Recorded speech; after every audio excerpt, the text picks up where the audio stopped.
welcome to another episode of Ginger Force Apocalypse, the podcast. I'm Britt Rochelle. I'm Muffin. And today's very special episode, it feels like a very special episode of GFAP because the topic we're going to be talking about was actually pretty pivotal in how video games have changed. And this is just scratching the surface of what's wrong with video games nowadays and how they've changed.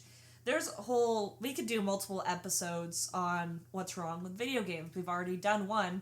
This will technically be our second at least if we haven't done others.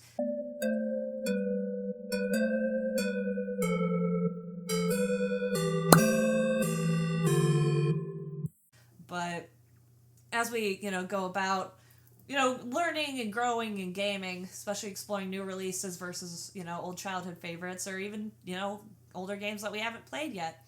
Like, such as my case with my never-ending list of video games I've yet to play. But today we're going to be talking about a movement, let's call it a movement, in the range about 2014 to 2015, Gamergate. What do you think about Gamergate, Muffin, before we even go into it? What's your knowledge of Gamergate? Hardly any. Hardly any? Well, I know you know one. I know you know one thing because it's a big meme, and I'm just gonna go ahead and play it. And I'm gonna play this clip. I'm gonna try not to abuse this clip. I'm not gonna play the visuals. I'm just gonna play the audio. But I might play it one more time for emphasis, but I have it pulled up for reference. Let me grab it. There it is. This is abused in male fantasy. I can't hear it, so I can only just imagine. This is what I don't like about video games. It just appeals to the male fantasy. Here, I'll send you I'll send you the clip. The clip's pretty funny because I'm pretty sure the original audio clip is from a BuzzFeed video, or because it was Gamergate happened during like the heyday of BuzzFeed and Pink News, and it was a lot of feminist stuff, for better or for worse. But so that audio clip was in reference to a very specific video game. I don't remember which one. I can only assume Tomb Raider or like one of the Mortal Kombat games, because she references specifically the amount of attention to detail that is that must have been spent developing this woman's body and its features, and she calls it, quote unquote, a bullshit game because of that.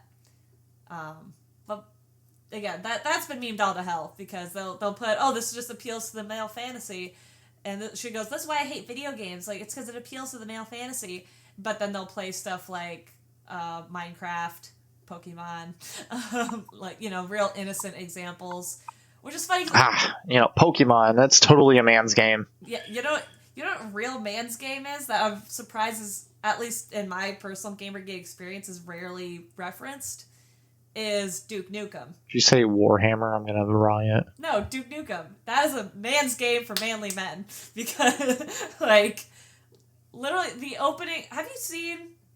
I'll have to send you the opening sequence to A Time to Kill.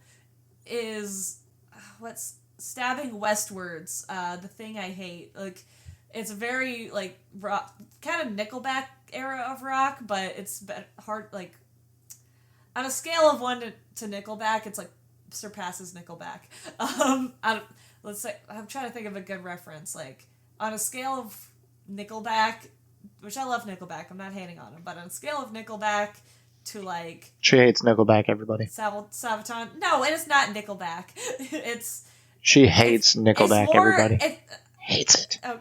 It's more in, like, the Shinedown, 3 Days Grace kind of region of rock music.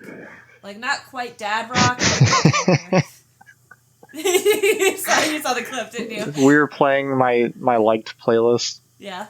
Yesterday with dinner, and 3 Days Grace came on, and she just starts in her little chair eating her rice. Aw, that's so cute.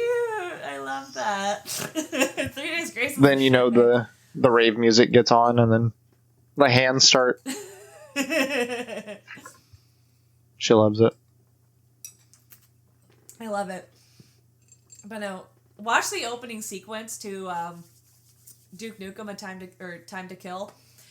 It is one of the most badass game opening sequences to like any game ever. And the opening level of the game literally requires you to tote your gun into a strip club.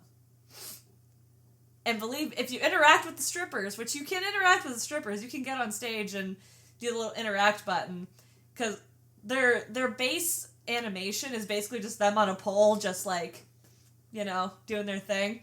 But if you do the interact button on them, they'll like get up on the pole and like bend over backwards. It's funny. Also, I would argue it's very, as much of a man's game that is, it's still somehow pro women. And do you know why? No. So, I've tested it on purpose and I've tested it on accident. Does not matter. You're killing cops that are literally pigs. They literally call they're pigs and like pig aliens in like riot gear, and your goal is to, you know, eliminate them. So if you misfire and shoot one of the strippers, 4 pig alien cops will surround you and just fucking kill your ass. Like, if you hurt the women, you're not gonna survive the strip club. Like, can't imagine hurting the women. Right. You just hurt them other ways, you know, like emotionally. What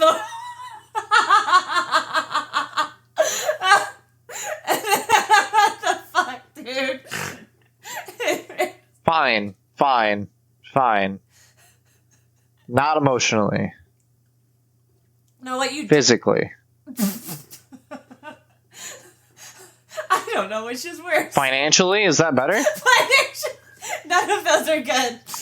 That's so we've gone over emotional, we've gone over financial, mental. You know, let's go ahead and just drop her mental image. You know, just constantly give her put downs. Give her some body dysmorphia. Tell her she's not even pretty enough to be a stripper. Like, exactly. And if she becomes a stripper, just shame her for being in the profession.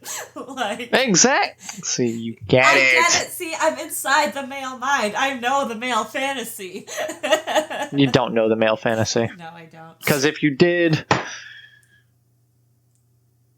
anyways. But no, that's a great segue into our topic of the day, which is Gamergate. I'm calling it a GFAP retrospective because the primary events of Gamergate, which I'm not going to go into excruciating detail. Again, it's a retrospective. We can talk about more specific points in future episodes. I just kind of want to open the can of worms into the topic because I didn't realize how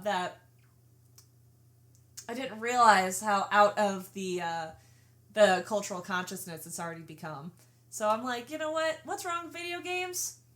Instead of pinpointing specific games, like one that I will reference, but I'll try not to harp on too much. Mixtape. It's just terrible. But let's just go over it, shall we? A GFAP retrospective of Gamergate. First and foremost, of course, what is Gamergate? A lot of this information does come from Wikipedia, so apologies if it sounds a little, robotic, but I did paraphrase a lot of it. It's often described as a loosely misogynistic harassment campaign motivated by a right-wing backlash against feminism, diversity, and progressivism in video game culture.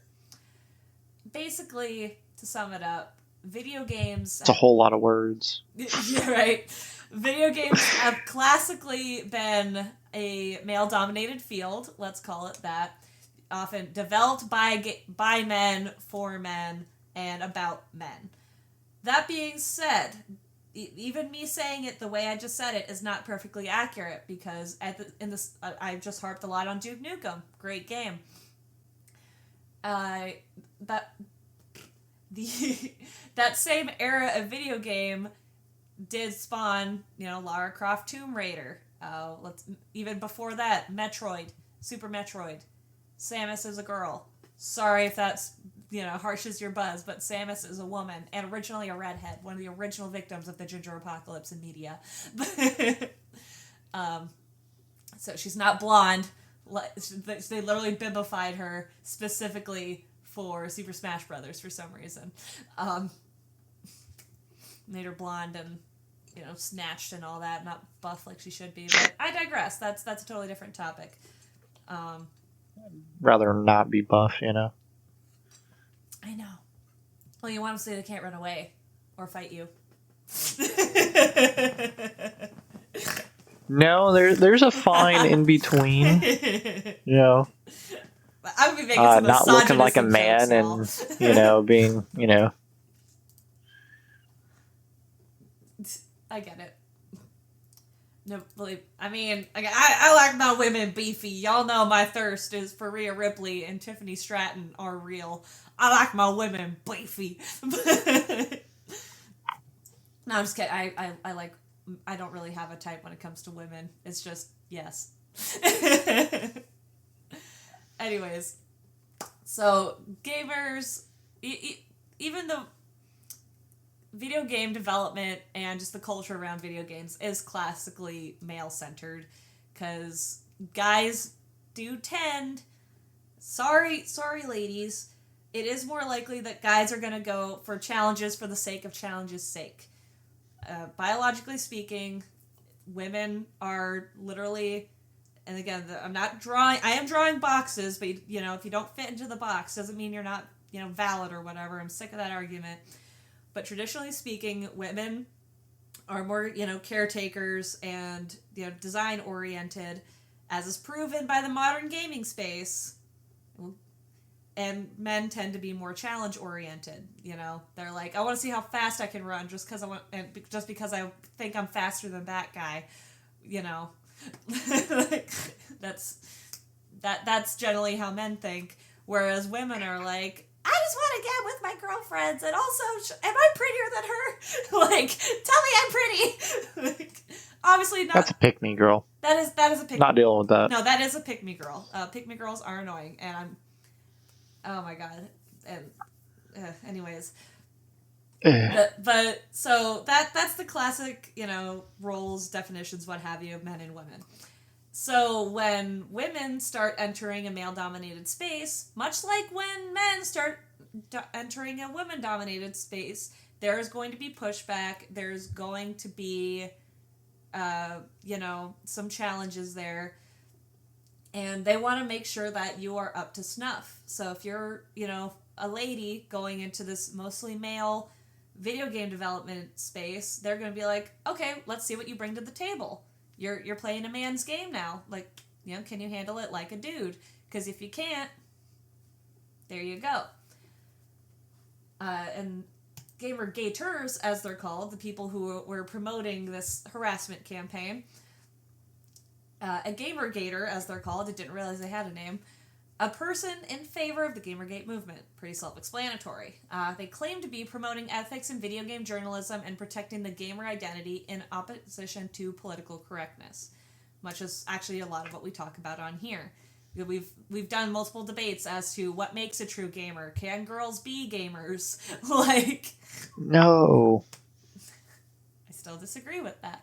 But unfortunately, I don't have a very strong crowd to help me with that because of Gamergate. I'm going to say it. Like, maybe not because of Gamergate, but Gamergate's a good focal point and catalyst for what has happened in gaming in the last, 10 years. Maybe even 20 years. But there were allegations, founded or not, the allegations were present, that, of a conspiracy between journalists and video game developers to focus on progressive social issues such as gender equality and sexism. Any harassment claims were often denied and claimed to be manufactured by the victims. Again, in some cases, I'm sure this was true. In a lot of cases, unfortunately, it was not. It actually got so bad, the harassment from these Gamergaters towards women gamers in general, but particularly the women, against Gamergate, the women we're about to be speaking about, the harassment actually got so bad that the Gamergate subreddit and any tags related to it were actually banned, and they had to make... I don't think it was on Reddit, it was on 4chan, because they had to make 8chan specifically for the Gamergate movement. Like, that's actually a thing. They had to make their own platforms to talk about it. And before I get in, no, actually, I'm going to go in order. I tend to jump around. Let's just go into some examples of this targeted harassment campaign, because it was, so a lot of it was brutal, and I will argue unnecessary. Did not help the gamer cause. And so before we get too into it, before y'all start canceling me or Muffin or whatever, I'm not saying that this harassment campaign was warranted. I'm just saying all the events encompassed in Gamergate is why gaming kind of sucks now. Because I get what these Gamergaters were trying to do, but they didn't help their own case. They kind of none whatsoever. No, they shot themselves in the foot by doing a lot of what they did and hurt gaming irrevocably. For example, Zoe Quinn. Prior to, the research I did for this PowerPoint presentation, I didn't really know this name except maybe in passing. But we did just recently do an episode about, health in video games. And one of the games we did cover was Depression Quest, a game that explores depression as an experience.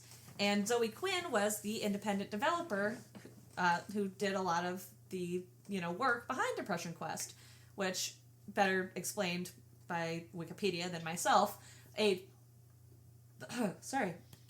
text-focused game meant to convey the experience of depression. Don't know why you would want to play that. If you're depressed, I feel like you don't want to play a game that is kind of like, yeah, you're depressed. Here's some more depression on top of your depression. And if you're happy, I guess if you're curious about what it's like to be unhappy, sure, Depression Quest, go for it.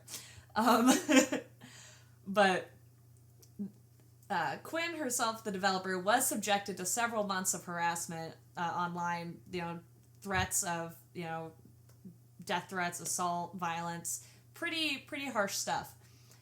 For several months, due to the audience reception being poor despite good reviews from critics and mental health professionals. So a lot of the favorable or the unfavorable reviews were because the game was focused more on relaying an experience and not so much testing a skill or telling a story, as many video games prior to this did. Like even Spyro the Dragon, that's a baby game for babies, and that has a challenge to it. What was it? Animaniacs side-scrolling game. Not a baby game for babies, ironically. It's actually quite difficult. But most video games prior to this era were focused on testing a skill and telling a story, or showing off a cool character, or some kind of combination of the three. And another big catalyst for the harassment actually came from something that has now become known as the Zoe Post, which was a blog post written by her ex-boyfriend, which insinuated that her game had received favorable reviews based solely on her sexual relationship with a games journalist. So it's the classic accusation of the only reason that woman is successful is because she slept with someone at the top. Interesting. Yeah, which is, it sucks because it can be so uncalled for, and it really does. It's really insulting as a woman to be told you're only there where you are in your success because of a man, because you fucked your way to the top, or you showed him your, boobs. You use your body, not your mind or your skills, to get to where you are. And that can be very insulting when you worked really hard to get to where you are.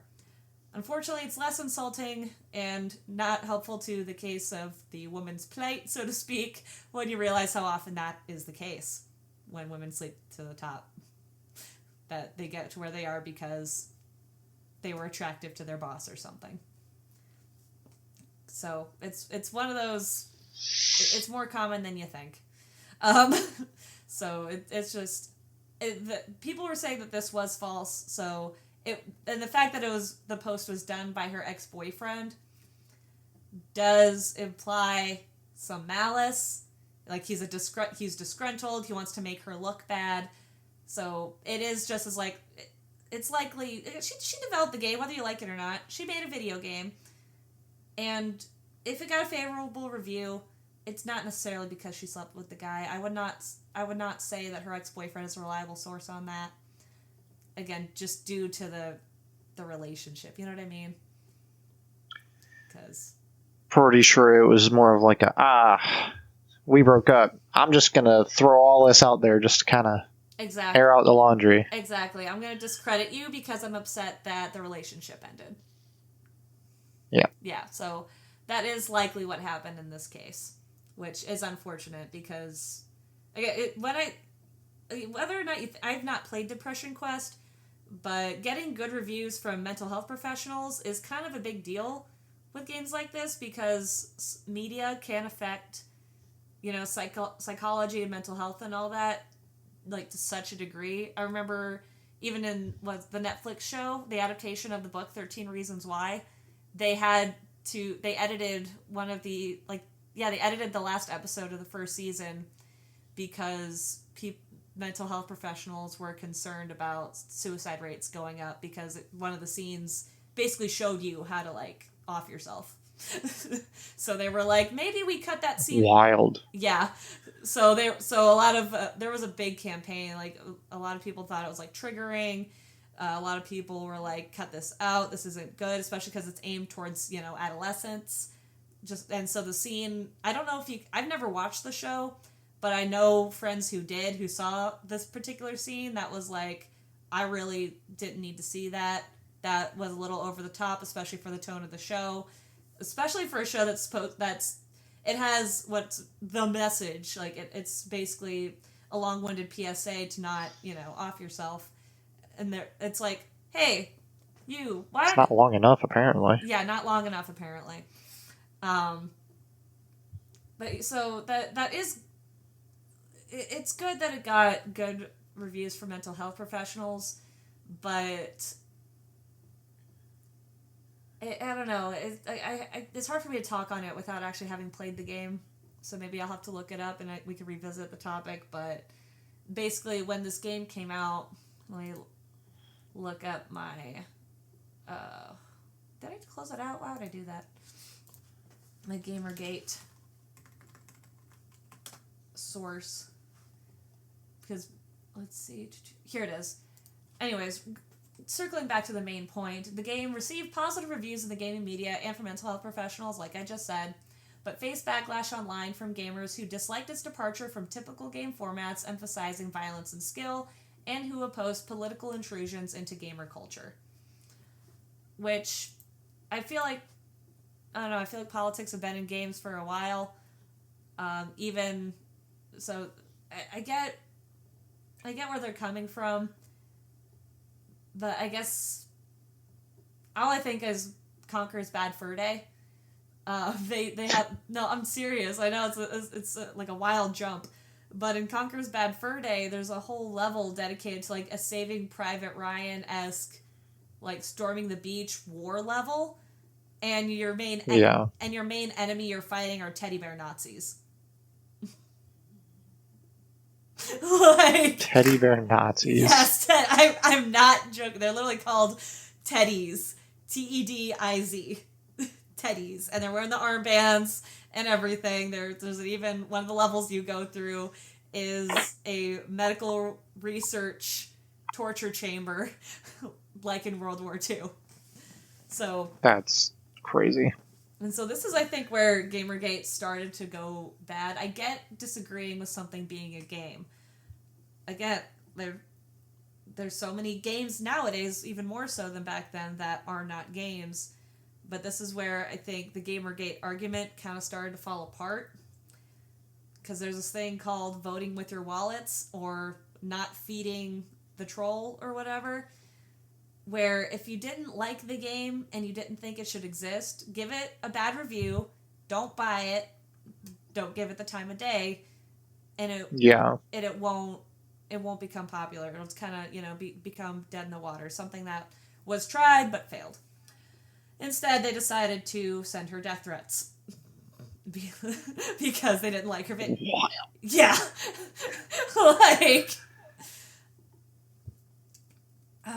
So that's just one example. Next, sorry, let me. Hey, oh, Bujang Sana, what's up? Yeah, I am having a fun day. Thank you. Yeah, we're all having a fun day. Yeah, we're having a great day. Oh my goodness.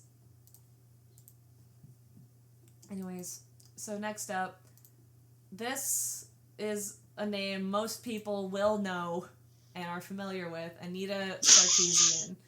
She... What are you shaking? Not a fucking clue who this lady is. I know, you might know her when you see her. I've got a picture of her in the next slide. But her big thing was she's a prominent feminist critic, best known for the series Tropes vs. Women's in Video Games, which prompted harassment in 2012, which, again, a few years before Gamergate even. But the series continued through 2014, so she kind of... A lot of that stuff got rehashed. Including one of the... She got death threats, harassment letters, mean comments online, all the same stuff Zoe got. But she also got a Flash-based browser game called Beat Up Anita Sarkeesian, where repeatedly clicking on her face caused it to become progressively more bruised and bloody. So, hell yeah. Not nice. I don't care what you think about... Sorry, that's Oakley. He's growling in his dreams right now. Can you hear that? Well, don't touch him. Leave him alone. I'm going to. He's never done that, at least where I heard him, so we'll let him dream. Get back to the... Anyways, so she used her, what do they call it? Feminist Frequency was the main show that she did. She would, give feminist opinions on, books, movies, TV shows. And then she would move to video games, claiming to be a fan of things like the classic, N64 games and Game Boy. But unfortunately... Right. So she was basically putting herself off... It wasn't just her, though. Actually, I have an article here, not by her, but about her, from 2014. That's from December. Why we need Anita Sarkeesian, and they say things like her being in the eye of the storm in the debate over the place of women in video games. Her position is unique in that it attracts and concentrates the ire of gamers who want to keep feminism and diversity out of video games. Before her meteoric rise to the internet stardom, the gaming community's sexism was spread out. And it's very, very biased article, and, that's fine, it's allowed to be biased, but, here we go, here's a good one. Tropes vs. Women in Video Games presented a pointed threat to the frothing psychosis of future conspiracy theorists and men's rights activists. They struck out wildly at the woman who they thought was the architect and extension of a digital gynerkist conspiracy that sought to take their video games away. Like rapidly sexist fox molders, they seek to expose the truth of Anita's supposedly Zionist, misandrist, and/or fascist agenda. So this is a whole article about how she is a quote-unquote crucial figure in the gaming community, the lightning rod for debate and discussion, and basically saying she is the last word on women in video games because she is the expert. Even though, if you look up footage from a 2010 lecture, she explicitly claims to not be a fan of video games and had to learn a lot about them for her series. Women. She is not even a gamer. She does not play video games. She does not like video games. But even if you don't like them, you should have some first-hand experience with them to be able to talk about them. There's a reason I don't talk about certain types of video games. I'm not putting myself out on the last word of Final Fantasy because I've never fucking played Final Fantasy. I know jack all about Final Fantasy. But no, she was a big target. Especially, I remember I actually did watch, Shoe on Head. Who else did I watch? Shoe on Head? Yeah, that's her name. Armored Skeptic, that kind of, I can't remember. There's this one guy that really had a big beef with her, but I can't remember his name. But him and a bunch of friends went to her panel and sat in the front row to kind of. They were like, she was one of those people who was like, I disagree with you, but I'm not going to debate you because I'm not going to give you the time of day, and you don't get to have a conversation with me. So they went to a panel. Yeah, so they went to a panel of hers. I remember this because I watched a lot of videos on it. They went to a panel, this whole group of them, and sat in the front seat about like women in video games that she and I think Zoe Quinn may have even been on that panel, but it was her and it was Anita and a bunch of other women, anti-Gamergaters, what have you, talking about video games and online culture and stuff like that. And she actually had them kicked out for just being there. Like as far as I could tell, because she claimed that they'd been harassing her online, which again I can't confirm or deny. But, she claimed, like, they're spearheading all the harassment, and just their presence was, they were there to intimidate her, and she wanted them removed. So she got them kicked out. Even though all they did, they sat down and just wanted to see the panel. And maybe, there's usually a question and answer section in these panels. So they got kicked out. And I found this one tweet. I was looking for a specific image, which I think is really telling, especially the fact that she's not a gamer, though she positions herself like she is, or at least the last word on gaming. I was looking for this image, but it was accompanied by like a perfect tweet, honestly. This one, again, Charles from Hell, and this was tweeted, and I have this was just February of 24, so this was just 2 years ago. It's crazy that she actually ruined video games permanently. And she's... I don't know how you ruin video games permanently, but, Yeah. Well, again, this is just a very strong take on it. Again, it wasn't... I can't attribute it to just her, but she was the figurehead for a lot of this anti-video game...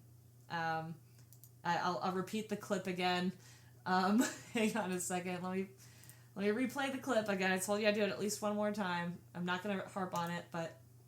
By the way, this isn't Anita. This is a BuzzFeed writer or something. But this isn't Anita. This is someone else. But this was this is a microcosm of the attitude of anti-Gamergaters, or women who wanted more representation and whatnot in media.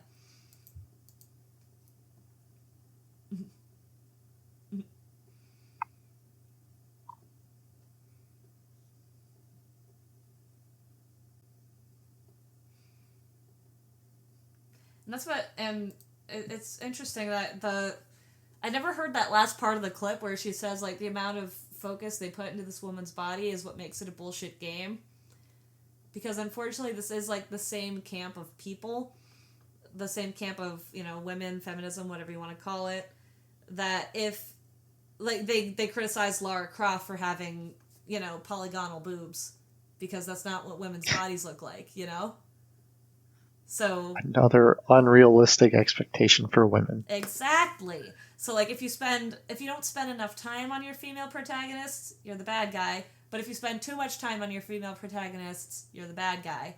So the fact was, again, a lot of these ladies just didn't play video games, and it's a damn shame. Anyway, so we're just gonna move on to the fallout. This is where I really want to get into like the meat of the discussion. Video games, based off this whole event, this whole situation, has irrevocably changed gaming in general. And I would argue I'm in the camp of people. It's not for the better.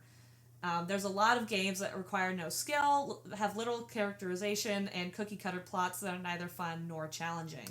Again, this is where I harp a lot on mixtape. This is where I don't want to side once. I don't want to be on one side or the other. I have I'm not sitting on the fence. I just have a very strong stance that they both fucked up. Both sides fucked up their arguments. Because they did. Because I don't disagree with the lack, like, I don't disagree with women having a place in playing video games, but I don't agree that women having that place in video games means making products that aren't actually games. Stuff like I'll harp on it, like mixtape. There's no stakes to that game. It wants really bad to be Life is Strange, which I like Life is Strange, but there's like even just how the camera shifts from say a cutscene back into gameplay. It's almost pulled straight from Life is Strange. It goes from the cutscene. There's a pan as it refocuses on the back panel of the character because you're supposed to walk, and it plays it plays like it wants to be Life is Strange in the sense that it wants you to explore the environment, but the way it has you explore the environment doesn't do anything. Like, she's supposed to be this like rebel chick who doesn't care, but if you try to explore a room that you're explicitly not meant to explore at that moment, she'll just say something like, I have no reason to snoop in there. And I'm like, okay, then why is the room there? For fun, of course. Exactly. So there's no like spirit of exploration even. Yeah, they didn't even have the balls. There's this really lame part, the way the game ends, and this has been one of the biggest criticisms I've seen on Twitter, and part of the reason I wanted to play it myself to kind of see how the scene actually went down. So they have their end of summer party or whatever. They're having this big party before the main character Stacy goes off to do fuck all in New York, and a stray firework sets their little cabin hidey hole on fire. Mm-hmm. And throughout, and at the end of the game, and so after this, the side character Cass, she was like this good girl who decided out of the blue she wanted to rebel because she wants to make daddy mad or whatever. So when her dad and the police squad show up to the scene of the fire, she holds up this lighter, like, and flicks it so the flames up, and she basically takes credit for setting it on fire and says, if you try to keep me in this town, this is just the beginning, I'll burn this whole fucking place down. And instead of arresting her, or like saying this is why, or there even being a tense argument, like this is why I didn't want you to hang out with those hooligans or whatever, I'm not even joking, her police officer father in front of his colleagues goes, well then I guess we have an understanding. And they didn't even have the balls to let her set the fire herself. And again, the whole lighter thing, the reason I specifically focused on the lighter is you're familiar with the writing device Chekhov's gun, right? Sort of. It's basically when at the beginning of a story you present a gun, at some time during the story it's going to go off. And so I call it, okay. Yeah, so I call it like Chekhov's lighter because at the beginning of the game she gets this lighter, she flicks it every now and again just to kind of play with it, and there's even multiple times that like zoom in on this fucking lighter like it's important, and that was supposed to be the payoff, was her threatening to burn the town down, but they didn't even have the balls to let her set the first fire. There's no consequences, particularly for the women in this game. Like,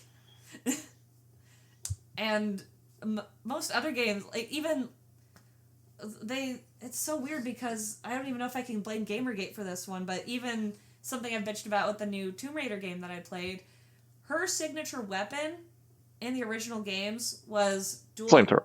Dual pistols. Lara Croft's signature weapon is her going pew, pew, pew, pew in a badass fashion. Watch the movie. Angelina Jolie has the guns. Play the original games. She has the guns. They have it as a QuickTime event at the end of the first game. But through most of the story, you're using a shotgun, a single pistol, or a bow and arrow. And even after the game, when you unlock the concept art, it shows her with her bow and arrow like this, like it shows in the cover art. and it's captioned Lara Croft shown with her signature weapon.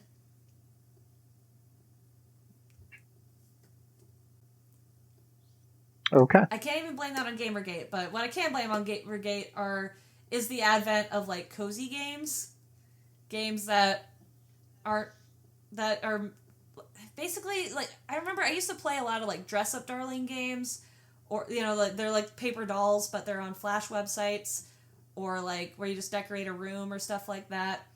And those are like little Flash games that it's like, okay, they're cutesy, but they're not like major releases. Nowadays, you're getting major releases that are just, oh, isn't it just cute? And then you've got World of Warcraft starting to become a lifestyle brand instead of an actual fucking game. Like, it's games are becoming such bullshit, and I can't. Okay, but how much Fallout have you actually played? Are you talking about the game Fallout? Yeah. I haven't, but I'm not talking about the Fallout series. I'm talking about the Fallout of the Gamergate thing. I'm still thinking of Fallout, not Fallout. So sorry. No, that's okay. But even like the idea of making games more accessible, which again I don't actually disagree with, putting some accessibility things in video games, like in even Fortnite, and you can turn this on or off depending on your what's it called, on your desired settings. But when you're playing Fortnite, it'll show you like with a little arc and little footsteps where a character is coming from. Similarly, if there's gunshots in the area, a little visual cue will show up where the gunshots are. And that's supposed to be, again, you can turn that off if you want to, but say if you have hearing issues, but you still want to, get good at the game, that's a good accessibility feature. What I don't like are the tooltips that I can't get rid of. In older games, you just kind of had to figure it out, and that was part of the challenge. Nowadays, again, you don't even have game manuals to reference, so they just kind of put it on screen when you didn't ask for it. Yeah, but then the manuals you can find in like the tips and tricks section of the game at like the main menu. Mm-hmm. So it's not that they don't have the manual anymore, it's just not a physical copy. Yeah. And so I'm actually quite proud. This line didn't come from Wikipedia. I wrote this one myself. Actually, none of this came from Wikipedia. I wrote that myself. What used to be the rule has now become the exception, and that would be games built on skill, like the Ninja Gaiden series, still known as and even like Elden Ring, some of the hardest video games, like Dark Souls again. Yeah. Hardest video games you've ever played, and if you don't like them, or if you're not good at them, then it's just a skill issue, bud. Sorry. And I'm not even like... Again, there are some cozy games that I will admit I do like. I like Animal Crossing. Stardew Valley is a very popular game. Never played it yet. I know I played it for like an hour. It's like 2-bit Minecraft. That's all there is to it. Right. And I'm not saying that there isn't a place for, games that are a little more low-key or tell more of a story. Again, like, you're not doing high-paced, fast-action combat in a game like Life is Strange, but there are still consequences for your actions. There are puzzles. There's a mystery you've got to solve. There's, skills you have to enact. But what bugs me, and the reason why I would argue, moving on to the last slide, did Gamergate ruin gaming? I would argue yes. In a lot of ways, it actually did. Because it's like you could... I think we've referenced this before. I'm kind of amazed at how often this comes up. But it's like Syndrome from The Incredibles. If everyone is super, then no one is. No one will be. Exactly. So, I just... 0 point energy. I create... I'm launching them. But it's great. And I guess a big part of why I've become so frothing at the mouth about some of this stuff is Okay, so Animal Crossing is not new. Like Animal Crossing's been around for a while, and from what I understand, it wasn't always chores the game. That was the Yeah. It had a plot, objectives you had to do, things you needed to accomplish. The fact that Animal Crossing is now chores the game, I would argue can be attributed to Gamergate because it's cozy, it's cute, it's about friendship and there's still objectives for that one. It's paying off your debt, the game as well. So sure, there's an objective there. You have to figure out how to get how to pay off your bills and whatever. But if you that's even on the high end of the low end of gaming compared to some other games like again fucking Mixtape or like Depression Quest. Those are not games. They're supposed to be like experiences. But if you just call experiences, if you just call anything a game, then it's not a fucking game. It's got to have a challenge. It's okay to put parameters back on things. Because, like, this extends to other media, too. If you can just do fucking anything, then what's the point? Where's the challenge? Where's the drive? Like, where the boundaries often can be restricting, but they're also opportunities for creativity. Like, so many times that in film where scenes had to be rewritten or stunts had to be reshot because, something didn't work, and it honestly works out for the better. Like, the popular scene in, was it The Dark Knight Rises? I don't remember which movie it was, but one of the Batman movies when Heath Ledger as the Joker had to, like, set off the hospital bomb, and it didn't go off, and it didn't go off right away. Like, the timing wasn't right, or again, there was a disconnect, and I don't remember exactly what happened, but he basically went, like, to make it work, and then the bombs went off, and he went, and ran away. Like, yeah. And it was when he was dressed up in the nurse outfit, too, wasn't it? Yeah. So, and that's the problem, and why it actually bothers me, and I keep harping on it, but God, I'm not sorry. I hate it so much. But the fact that they want to make Mixtape a Game of the Year contender pisses me off because it's not a fucking game. Like, it's not. Nothing you do in the game matters. It's just self-indulgent fappery. Like, you're just faffing around for 3.5 hours. Nothing's going on that anything in the you do in the game is going to affect. Like, if they made it more like Life is Strange, if they actually had the balls to make the stuff you do in the game matter, if the closing decision was whether or not you go on the road trip based off of these nostalgic flashbacks, that would have been at least something, but they don't. Again, nothing you do throughout the game means anything. Literally, one of the mini games, and again, it's not a fucking mini game, so, but I don't even know what to call it.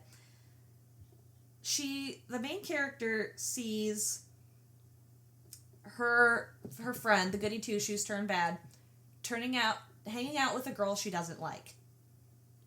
That she doesn't explain throughout any part of the game, any legitimate reason for not liking her, and they end up hanging out at the end anyways. So she sees her friend hanging out with this chick she doesn't like.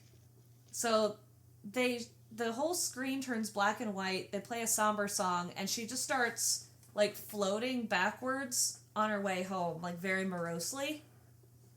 And the whole mechanic of that section is you moving back and forth. Moving her back and forth to dodge obstacles. And if you run into an obstacle, you know what happens?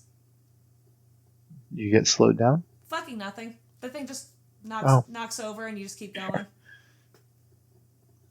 So it's kind of like Subway Surfer, but without the obstacles.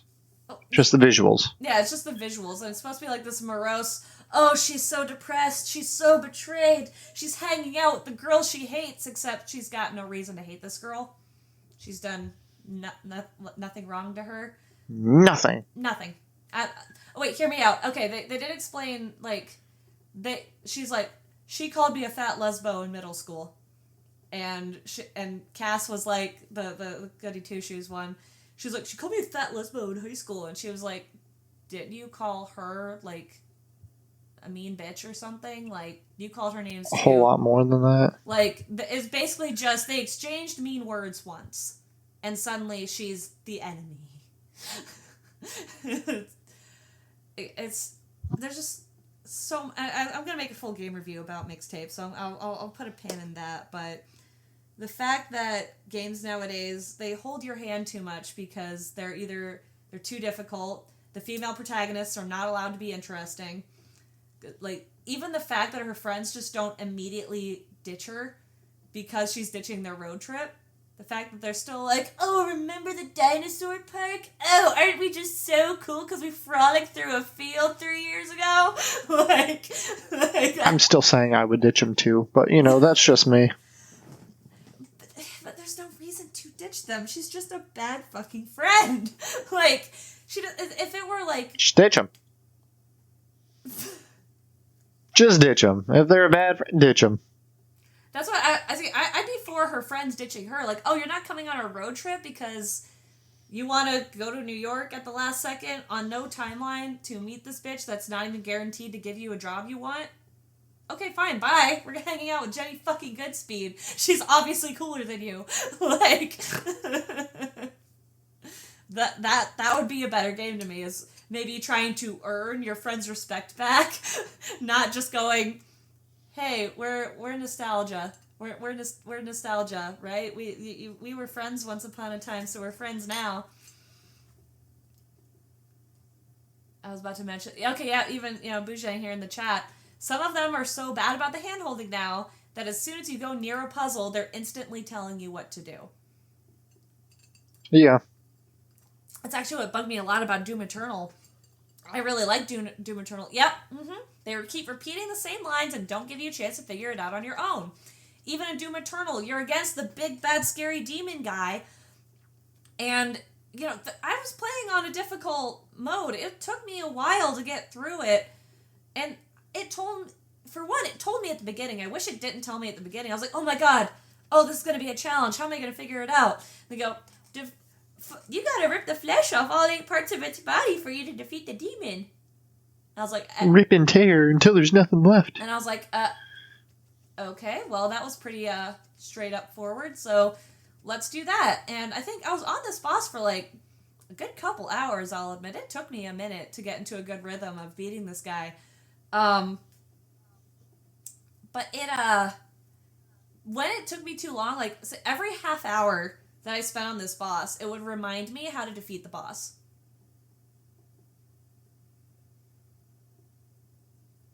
Yeah. I mean, you could just remember how to do it. Not even the original Doom remake did that. Not even Doom 2016 did that. Just the Doom Eternal from 2019 did that. So I was like... like, tooltips are great.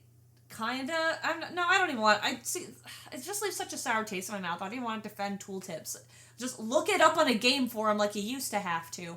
Like, I remember having to look up on game forums how to defeat, like, the fucking Mad Doctor and Epic Mickey. Like, there weren't tooltips for that shit. You just had to figure it out or read a forum. Like, so... But I guess to close out and relate it back to Gamergate, I don't side with either side. I think they were both dumb. But I will argue, I have to say, I think the Gamergater people, yeah, I at least give people the option to disable it. The Gamergate people, I would argue, did have a better argument than the anti-Gamergater people.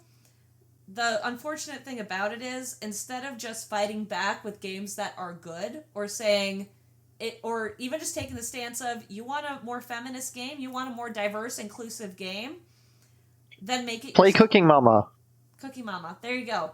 Or, like, I was gonna say, like, make it yourself. Stop bitching at us for making games we wanted to make that guys like. Make your own fucking game. Instead, they went on a targeted harassment campaign and, threatened to beat the shit out of them. And there was a lot of doxing involved. As much as I would like to say, they should have just ignored them. They should have, it's just comments online. There was doxing. There were, there was a lot of, fuckery afoot. So by yeah. by not just staying on the stance of gaming, by doing the threats of violence, all they did is give the women speaking against these video games ground to stand on. Is, see, look, they are toxic. They are assholes. This is why we can't have fun video games like Duke Nukem. Like, this is why Duke Nukem and Master Chief are bad. Like, because they act like this, and now we have shitty video games. I think we just have shitty video games because everybody's soft.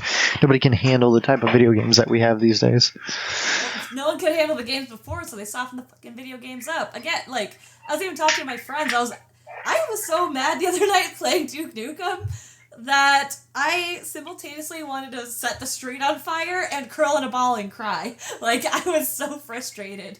And I was talking to my friends about it, and I was like, God, this is actually, like, fucking with my self-esteem a little bit. Like, I am bad at Duke Nukem.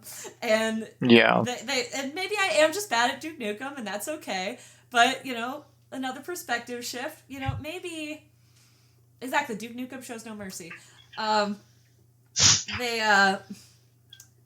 know, maybe you just need to see how someone else plays it. Maybe it's just a really difficult game. I think he was just trying to be nice. I think I just have to admit that I suck. But you sucking? No. I could not imagine you being terrible at a game, Brittany. That I think, unless Muffin, before I do closing out, do you have any last thoughts about Gamergate, the state of gaming, or even if it can be fixed? Like, no, no closing thoughts. People could just stop being so damn soft, and we'd have some good games these days. Actually have the balls to make a good video game. Yeah, because that does. The problem lies with the audience, but it also lies with the developers. The problem lies with the audience, because if the audience will throw a fit, then the games aren't bought. They don't make money. You know. That's true. No, that's fair, and that's actually why I'm so pleased to see all the backlash on Twitter about Mixtape, because some gamers, sorry, I'll say game journalists, give this game like a 10 out of 10 because it's nostalgic and it's pretty and it's cinematic. And I'm just like, it's not a fucking game. And what's wrong with you people? Though, to be fair, it's just terrible. One of the journalists who gave it a 10 out of 10 couldn't even get past the tutorial of Cuphead. Then again, it's kind of the same for, Silk Song. A lot of people can't get past that. Well, sorry, it's an actual game. Like, good. It's all just a skill issue. It is just a skill issue. And the problem is, and this goes beyond Gamergate, I guess this is what my closing thoughts can be, is it goes beyond Gamergate. It's a wider problem with the culture. Instead of seeing a challenge... Oh, I can't wait to hear about them, Boojang. About your game development plans. But, like,